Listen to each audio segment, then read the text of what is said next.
সারস্বত মিলন সভা তাতে আসতে পেরে আমি অত্যন্ত গর্বিত এবং আমি প্রথমেই মঞ্চে উপবিষ্ট সমস্ত স্বনাম খ্যাত আমার গুরুজনদের আমি আমার শ্রদ্ধা নিবেদন করছি এবং আপনাদের সকলকে আমি আমার শুভকামনা জানাচ্ছি। আসলে মুর্শিদাবাদের এক প্রত্যন্ত জিয়াগঞ্জ শহরে আমাদের প্রিয় যোগেন্দা যেভাবে ধারাবাহিকভাবে পত্রিকাটি প্রকাশ করে চলেছেন এবং বিভিন্ন প্রজন্মের মানুষকে একত্রিত করছেন, এটা নিঃসন্দেহে একটা সাধুবাদযোগ্য প্রয়াস। আমরা জানি যে আমরা একটা অস্থির সময়ের মধ্যে দিয়ে যাচ্ছি, যখন আমাদের লালিত মূল্যবোধ, পরম্পরা, ঐতিহ্য সবকিছু একটা বড় জিজ্ঞাসা চিহ্নের সামনে, তখন কিন্তু শিল্প সাহিত্যই আমাদের পারে একটা দিশা দেখাতে। এবং সেখানেই একজন কবি শিল্পীর কিন্তু সামাজিক দায়বদ্ধতা, কারণ আমরা জানি কবি ক্রান্তদর্শী, কবি সত্য সুন্দরের কথা বলে, কবি মানবতার কথা বলে। যখন অন্ধকার ঘনিয়ে আসে তখন একজন সাহিত্য প্রাণ ব্যক্তিত্ব, একজন কবি তার থার্ড আই, তৃতীয় নয়নের মধ্যে দিয়ে মানুষকে দিশা দেখান, সেই দিশা সত্যের, সেই দিশা সম্প্রীতির, সেই দিশা উত্তরণের। তো আমাদের যোগেন্দার এই যে সাহিত্য প্রয়াস সেটা অব্যাহত থাকুক, আমরা সব সময় পাশে থাকব এবং যে বার্তা আমরা পৌঁছতে চাই এখন সমস্ত অনুষ্ঠানের মধ্যে দিয়ে, যে আমাদের মধ্যে দেশপ্রেম সেটা সঞ্চারিত হোক।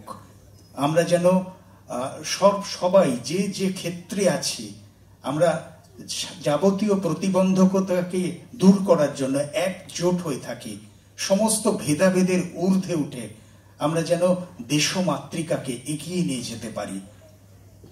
আজকে নজরুল ইসলাম তার জন্ম জয়ন্তী পালন হচ্ছে, রবীন্দ্রনাথের হলো কয়েকদিন আগে। আমরা 19শে মে আমাদের ভাষা শহীদ যারা শিলচরের মাটিতে বাংলা ভাষার জন্য প্রাণ দিয়েছেন তাদের স্মরণ করলাম। আজকে বিপ্লবী রাসবিহারী বসুর জন্মদিন। সুতরাং আমাদের যে মনীষীরা এসেছেন, আমরা যেন শুধুমাত্র তাদের ওই মালা পরিয়ে আনুষ্ঠানিকতার মধ্যে না রাখি, আমরা তাদের যে স্বপ্ন, তাদের যে জীবন দর্শন, সেটা যেন গ্রহণ করতে পারি এবং সেটা যাতে সঞ্চারিত করতে পারি আগামী প্রজন্মের কাছে। এটাই হোক আমাদের অঙ্গীকার, এটাই হোক আমাদের শপথ। শিতেবং পীড়িতানং ভবতি সহায়কঃ দুঃখার্থানা শমশ্লিষ্যতি তাসৈব ঈশা প্রসীদতি। যখন তুমি একজন মানুষের হৃদয়কে আনন্দিত করো, বুভুক্ষুকে অন্ন দান করো, আর্তকে সাহায্য করো, পীড়িতের দুঃখ লাঘব করো, অত্যাচারিতের প্রতি কৃত অন্যায়ের অবসান করো, তখন ঈশ্বর প্রসন্ন হন। স্বামী বিবেকানন্দ বলেছিলেন, সব শক্তি তোমার মধ্যে আছে, তুমি যা ইচ্ছা তাই করতে পারো কারণ নির্দেশ ছাড়াই। উঠে দাঁড়িয়ে তোমার ভিতরকার দেবত্বকে প্রকাশ করো।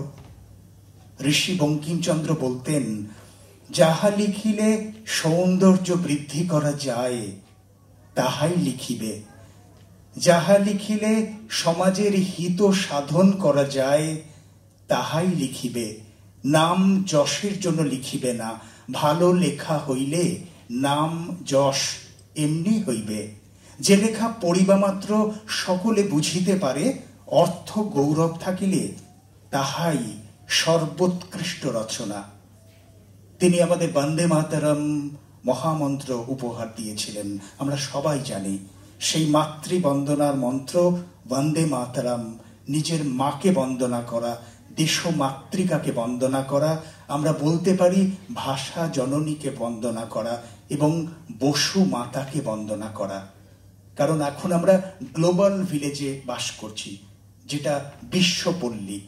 আমরা সমস্ত দেশ একে অপরের সঙ্গে সম্পর্কযুক্ত।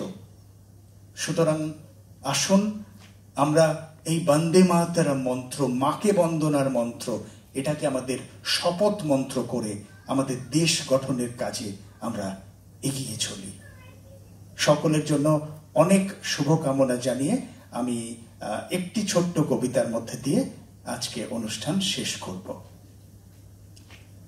তোমাকে দিলাম কবিতার বন্ধুতা, রুদ্র পলাশ ভুবন ডাঙার মাঠ, তোমাকে দিলাম নীল এক শামিয়ানা, বান্ধবময় স্নিগ্ধ বাগান ঘাট, তোমাকে দিলাম 7 রং স্বরলিপি, প্রসাধনহীন বেদুইন ভালোবাসা, তোমাকে দিলাম স্বপ্নেতে লেখা চিঠি, বর্ষার রাত জ্যোৎস্নার পরিভাষা, তোমাকে দিলাম প্রযুক্তি পুরাতনে, তুলসী মঞ্চ 4G স্মার্টফোন, তোমাকে দিলাম বালুচরি কথামালা, প্রিয়তা মাখানো আমার অবুঝ মন।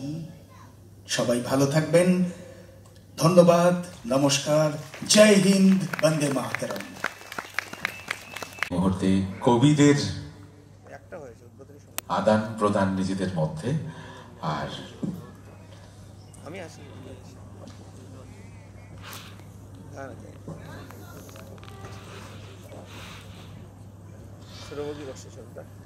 যোগেন্দার আমন্ত্রণে কবি জয়দীপ চন্দ্র মজুমদারের হাতে, এরপরে কবি রজব আলীর হাতে আমাদের শংসাপত্র তুলে দেব। এরপরে কবি মৃন্ময় সাহা।